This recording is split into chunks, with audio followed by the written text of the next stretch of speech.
Ang tanong, bakit sa Aguado magpapadeliver? Dinideliver naman sa bahay na ni Martin na Romualdez. Dinideliver naman sa bahay ni Zaldico. Bakit nagdi-deliver pa sa Aguado? Well, dyan papasok yung sinabi ng caretaker. Kung totoo, sinasabi ko naman kung totoo ha, Facebook, ayan ha, sinasabi ko lang naman sa inyo kung ano talaga sabi nung caretaker na merong koneksyon. So kung merong connector talaga ang Aguado sa Malacanang, well, alam nyo na kung saan at para kanino yung mga pera na dinala sa Aguado. Kasi kung Martin Romualdez lang yan, ba't hindi pa dineliver sa bahay? Napakadami pinag-delivero na ng bahay. Yung townhouses sa McKinley at saka yung bahay mismo sa Nara at saka sa McKinley. Di ba po? Meron din mga dineliver din sa bahay ni Zaldi dyan sa Valle Verde at saka sa Quezon City. Bakit nagde-deliver pa sa Aguado? Ibig sabihin, yung delivery sa Aguado para sa ibang tao pa. At kung totoong merong koneksyon ang Aguado sa Malacanang, ibig sabihin yan, ang delivery ay para sa mga nakatira sa Malacanang.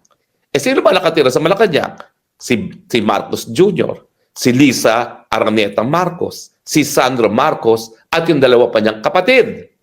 So bahala na kayo mag-isip kung anong conclusion, bakit nag-deliver sa Aguado. Pero sa akin, malinaw na kung ang pera ay para kay Martin Romualdez, hindi na kinakailangan dalhin pa yan sa Aguado. Dahil nagdi-deliver naman sila sa bahay mismo ni Martin, di ba po?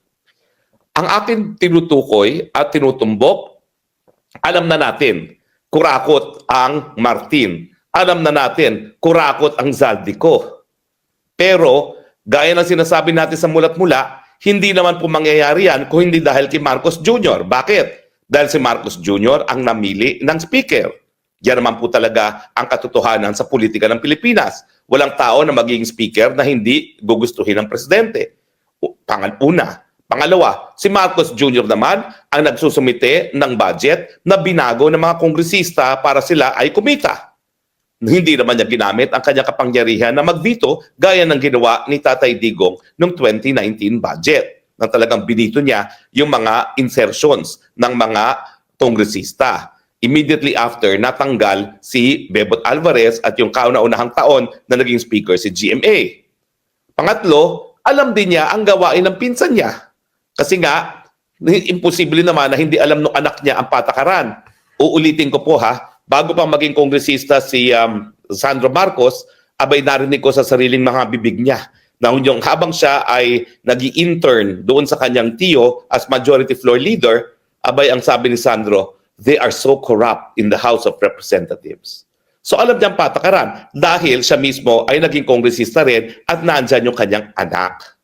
At ngayon, kung talagang totoo na mayroong delivery sa Aguado at totoong mayroong konektor sa Aguado at papunta ng Malacanang, alam na natin na kaparte ng mga kwarta na kinurakot galing sa infrastructure project ay napunta sa Malacanang.